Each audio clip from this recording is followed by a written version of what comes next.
So, syempre, mas mabilis yung profit taking if mas mabilis yung pag-akyat ng presyo.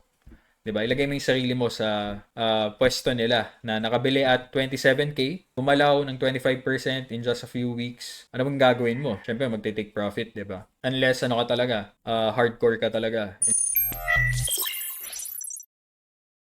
Yun. So, what's up mga tropa, no? So, for the first time, we will do a Tanod watch. So, itatanod natin yung market, no? Yung local markets natin and as well as yung US markets and crypto. So, quick market review lang siya basically and titignan natin yung mga key levels na dapat nating tignan. And most importantly, kung paano natin dapat i-position yung sarili natin in this market environment basically, no? So let's start with the local markets, the PSCI. So looking at the PSCI, we breached below this key level, no? So yung 6.1 and actually yung 6K nag-close below na rin tayo sa 6K level. So this is a strong leg down and most likely our next support level will be at at 5.8 or 5.7, no? So yun, sadly, nalalaglag yung market natin and dahil dito sa sa ginawa ng BSP, no. So interest rate decision of cycle rate hike na 25 basis points. So 6.5% na yung actual interest rate ng BSP, no. So yun. So this really affects the markets, no. The market's liquidity. Uh, Basically kasi syempre mas mataas yung interest rate, mas mahirap manghiram ng pera for companies, no. Kasi, syempre, tataas yung interest expense mo and then nagkakaroon ng crowding effect in the markets. So, syempre, di ba, kung ikaw magpapautang sa government versus sa companies or sa individual, saan mo ilalagay? So, syempre, di ba, risk-free tong mga government bonds natin, Philippine government bonds. Well, hindi naman totally risk-free. Mas risk-free pa din syempre yung US debt or US bonds, no. So yun, bale, nasa 6.5% na rin yung 1-year government bond yields natin. And 10-year government bond yields nandun na rin sa level na yun. Actually, mas mataas, 6.9%, halos 7% na. So isipin mo 'yun. Saan mo ilalagay yung pera mo? Sa stock market ba or sa bonds or sa Philippine Treasuries? So syempre yung pera dadaloy doon. So bottom line lang, there's a headwind in the Philippine markets or Philippine equities. So let's look at the sectors for our local markets. Ito, tong blue line na yan is our 50 EMA, EMA 50. So kung makikita natin tong financial sector natin, nag-break below na din tayo dito, no, sa channel na yan. So yung financial sector in the Philippine market is one outlier, no, out of all sectors. So siya lang yung nag-uptrend for this year since the start of the year. Pero right now, ano na tayo, no? We have a declining EMA 50, prices below EMA 50. So strong signal 'yun na stay away from financial sector. So mga names na under financials is BDO, BPI, UBP, yung mga bangko na 'yun. So holdings as well is kind of bearish. Below 50 EMA while approaching support level na rin. So, tignan natin kung may mga significant names sa pwedeng bilhin at support. Like, maybe GT Cap, no? SM, Ayala Corp, AC. So, yan yung mga holding names na pwede mong tignan. So, for industrials, at support level din. At support level. And, medyo red flag lang dito is, ayun nga, below EMA 50 pa din. And accelerating downward, no? And closing below this significant key level. So mining as well, strong gap down, maybe because of the SEC dividend adjustments, no? Siguro yung mga gold names natin or gold mining names, pwede mong tingnan dyan since gumagalaw yung gold. Properties, ganun din, alanganin. Umangat above EMA 50 pero sinlam dunk lang din. Parang yung nangyari dito. Parang yung nangyari dyan. So expect another leg down, no? A sustained leg down for this sector. So ano ba yung mga names under properties? Meg, Ayala Land, SM Prime. So yun yung mga pwede mong tingnan. Services as well is very bearish, no?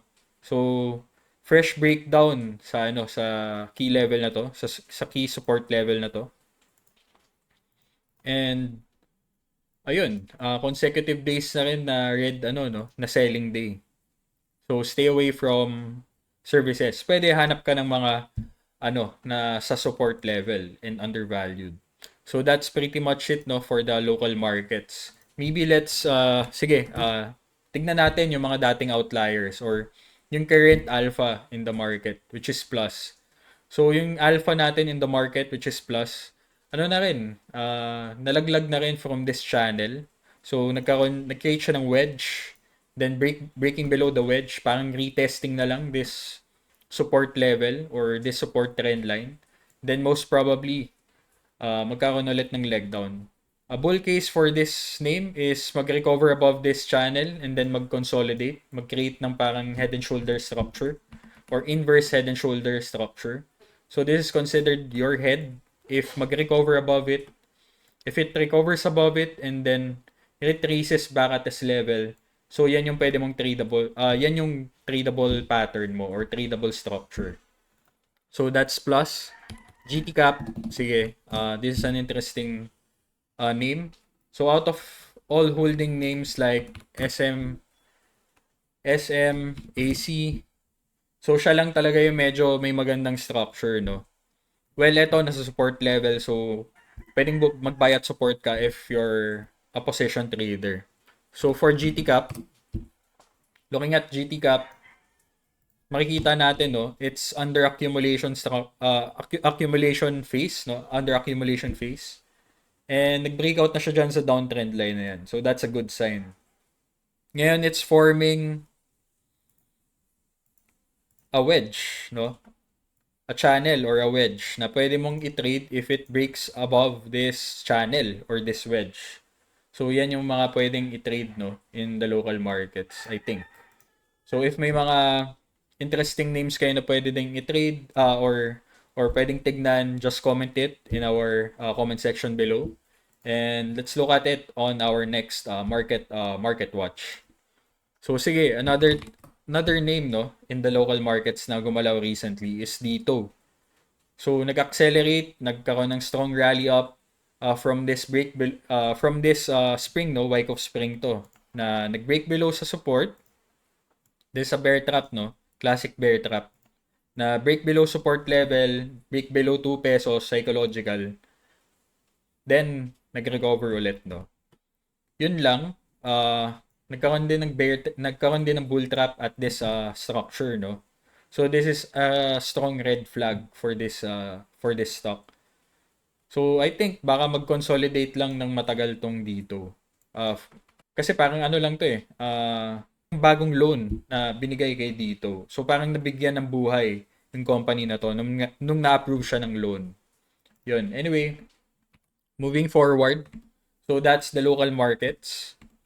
So siguro we can look at the US market naman. So looking at the US market, so nag-break below na tayo dito sa head and shoulder structure na to. So let's look at the daily na lang para mas clear. So i-remove drawings ko muna yan. So bigyan lang natin ng context no. For the first half of 2023, nag-rally yung US market no, yung SPY natin. So tinatrack niya yung S&P 500. This is an ETF. SPX parehas lang yan. Ito, tradable kasi tong SPY. So bale, nag-rally siya for the first half and then nagkaroon ng distribution structure at this 450 level no.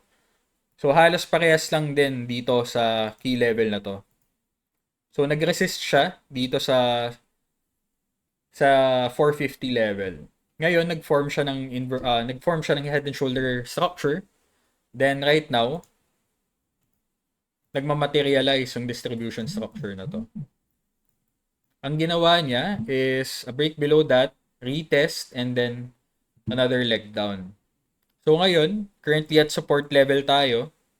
So from this trading range, this is a clear support level, dating resistance, magiging support. So let's see if mag-hold tong 410 level, no, 410 level. So yan yung tinitignan nating support level. Pero syempre hindi ka muna magki-create ng long exposures. Antay ka muna ng bounce and then signs of strength. Ganon. Huwag mo siyang pangungunahan. You don't pick bottoms, no? You don't pick bottoms. Pwede rin mangyari, magkaroon ng strong leg down ulit, papuntang 400 level. So yun, mas magandang support level yun na pwedeng i-trade. Then just trade the counter rally. Di ka muna magko-commit, hit and run lang. So for the Qs, so unlike the SPY no na nauna nang mag-break below dun sa head and shoulder structure. So tong Qs, which is tracking the Nasdaq 100, ang ginagawa niya is a break below key support level na yan. So head and shoulder structure, targets natin for this structure is at, so kung measured target lang, no? So most likely at 330 level. 1:1 na itong size na yan. So nasaan ba yun? So halos sumasakto lang din dito sa previous resistance, no? Sa previous resistance zone. So yung dating resistance will now turn support or will possibly turn support. So eto, antayin mo muna mag 320 or pwede rin at this level at 340 bago ka mag-possession or mag-go long, no? So let's look at the small caps, which is yung IWM. Remove ko lang yung drawings. So this tracks the Russell, no? Russell. So it's still in a trading range, accumulation trading range. And it's at the support level. It's at the support level. So, ang tinitignan natin dito is if it closes below 160, then iwas ka muna sa small caps. Iwas ka muna sa small caps. If it recovers above 170, 168, then you can look at small caps. Then, pwedeng doon ka mag-focus, no? Pwedeng doon ka mag-focus since mayroon siyang mas malaking runway for a rally, no? May malaking runway siya for a rally. So, for mid caps, ganun din, still on a trading range. Still on a trading range. And, ingat na lang if it closes below 430. So, iwas ka muna sa mid caps if it closes below 430. Next support level na tinitingnan mo is at 400 or 405. 400 na lang. So, that's for the mid caps. So, let's look at our key benchmarks naman, no? For us to assess if risk on, risk off. Hanggang ngayon, yung DXY is still showing strength. Parang nagko-consolidate lang. And actually, nag-breakout na siya dyan sa channel na yan. So, if the dollar strengthens ulit and breaks above 107, 108, then most likely strong risk off environment yan for equities. In the local markets and the US markets. So, syempre, di ba, USD PHP naapektuhan din with dollar strength. If lumalakas yung dollar, pumapangit yung environment for PH equities. So, yun yung DXY. So, looking at the percent of stocks above 20-day average, which is MMTW na index. So, nasa oversold level tayo. So, we can possibly assess na pwedeng nandun na tayo sa potential bounce level or bottom level, no, in the US market. So, antayin mo na lang na magkaroon ng peak fear, then most likely doon mag-bottom or doon magkaroon ng counter rally for the SPY or the US markets. So, same thing with our MMFI, which is yung 50-day average, percent of stocks above 50-day average. So, nasa oversold level na din tayo. So, nasa green zone na tayo, bale, no? Look for stocks na nasa support level na pwede mong i-trade, no? Kasi once it rallies or this index rallies, dun, baka magkaroon na ng mga possible good long opportunities. So, same thing with our MMOH. Nasa oversold level na din tayo. So, if it counter rallies, then that's good for the US market. US 2-year yields, maangat pa din. 5% pa din. Hindi pa rin nalalaglag. So, syempre, ang gusto natin mangyari is malaglag yung mga short-term na, na bonds, no? So, inantay natin mag-break below dito sa channel na yan. Then, most likely, baka maganda yung maging effect nun for US equities. TNX din, US 10-year, still on a strong rally. nag-break out dito sa base na yan and then wala pa rin nakakapigil dito. So, ang gusto natin makita talaga is mag-break below na siya dyan sa 4.8. Much better if it breaks below 4.4. So, that will give us a signal or an early signal na it's gonna be a risk-on environment ulit for US equities. So, that's it. Let's look at US oil. Same thing, no? Syempre, ang gusto natin with US oil is bumaba, di ba? Para bumaba yung inflation. Pero, nandun pa rin tayo sa ano eh. Nandito pa rin tayo sa 84 level eh. Above 80 dollars pa din per barrel, no? So, pangit yun for inflation. Yun, anyway, ang gusto natin makita is it breaks below this key level, which is 82. Or much better if 80. Break below 80.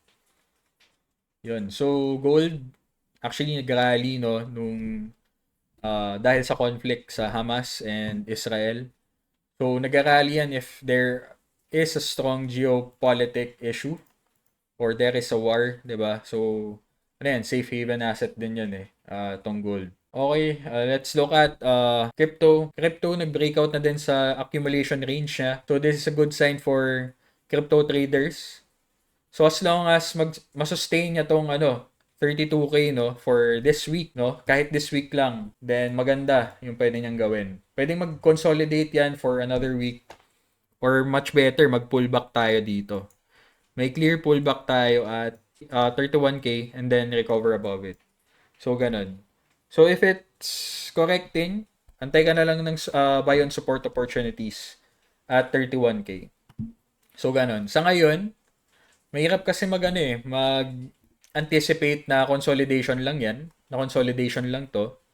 And then, another run up. No? Kasi, ang laki ng ginalaw niya eh. Ang laki ng ginalaw niya for this week. So, madaming profit takers talaga mangyayari. So, isipin mo, 25% up in just 2 weeks, 14 days, di ba? So, syempre, mas mabilis yung profit taking. If mas mabilis yung pag-akyat ng presyo. Di ba? Ilagay mo yung sarili mo sa pwesto nila na nakabili at 27K, gumalaw ng 25% in just a few weeks. Ano bang gagawin mo? Syempre, magte-take profit, di ba? Unless ano ka talaga, hardcore ka talaga in crypto. Total 3, much better na confirmation na bull market na talaga. Kasi na-exclude niya yung BTC and ETH, no? Much better na tool to assess if bull market na ba talaga. If mag-break above 380 billion MCAP, no? Or this channel na lang. Basically, no? Kung technicals lang din. So, 380. Break above 380, then this is gonna be a confirmed bull market, no? A sustainable bull market for crypto. So, yun. Pwedeng rebalance ka ng portfolio mo or ng asset allocation mo. Pwedeng heavyweight ka on crypto, underweight ka sa US equities, no? So, yun. Pretty much yun lang muna, no? So, discuss ko lang din, no, isa sa mga trade thesis ko, itong inverse ETF ng semiconductor sector or semiconductor industry.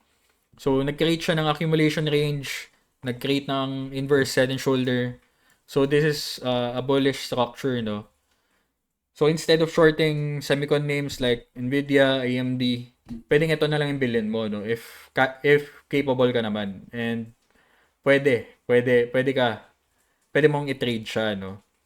So, may mga limitations lang din when trading inverse ETFs. So, syempre, kailangan mataas yung, kailangan meron kang permission, kumbaga. Sa IBKR, maybe I think Trade Zero din. Kailangan din ng permissions. So, yun lang, no? So, key events for next week. Sige, tignan natin. Next week. High impact news. Interest rate decision. So, much better if we remain unchanged. And ito na yung maging, or yung previous rate hike na yung last rate hike. So hopefully, yun yung mangyari, no? So magkakaroon ng possible rally for the markets if mangyari yun. Yun, next, NFP, unemployment rate. So much better, kung medyo bad news yung unemployment rate, tumaas yung unemployment rate. Baka mangyari, magpivot yung Fed. Hindi, not totally pivot, but i-really commit doon sa pause muna, pause pahinga muna, then reassess based on data. Yun. So GDP, I think 4.9%, no? 4.9%. Di ko lang alam kung niluto to or whatever, pero parang hindi naman feel sa US economy yung 4.9% na GDP growth rate. So madami ding nahihirapan magbayad ng credit cards, daming delinquencies, even car payments, taas ng delinquencies. So I think baka sa revision may mangyaring kakaiba. Yun, hindi na natin alam talaga kung ano yung nangyayari sa markets malabo. Pero it's clear as day na malakas yung dollar, yields are rising, so that's bad for equities. So yun lang, no? I hope may natutunan kayo, and still to sum it all up, it's still a risk off environment, and ingat muna, no, sa lahat. Wag muna kayo mag-commit, don't go overweight in long possessions. Antay ka ng stronger confirmation na nag-bottom na talaga yung market. So yun lang, no. Ingat kayo and goodbye. Nawala ako, no. Yun, nawala yung recording ko for Zoom. Yun, bye-bye.